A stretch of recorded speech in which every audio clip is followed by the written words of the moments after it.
Sensizlik cehenneminde dolu dizgin yanmaktayım.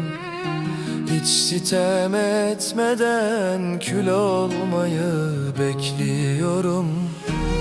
Bir kendin ililmez belki gelip süpürecek küllerimi benim, savrulacağım yine. Oy oy germe beni hayat, bir zalime pul etme beni. Vallahi cehennem çok sıcak, daha da günaha çekme beni. Oy oy germe beni hayat, bir zalime pul etme beni.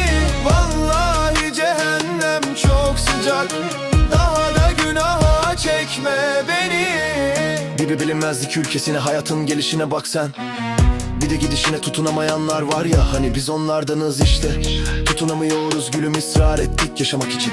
Yemin ettik sevmek için, sevdamıza ekledik kimliğimizi, o da dert oldu zalime.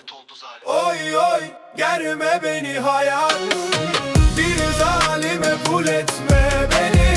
Vallahi cehennem çok sıcak, daha da günaha çekme beni.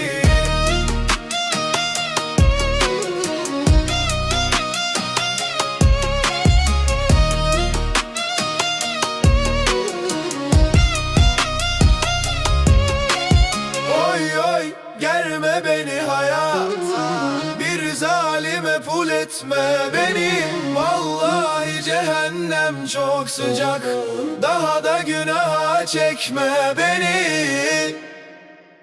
Oy oy germe beni hayat, vallahi cehennem çok sıcak.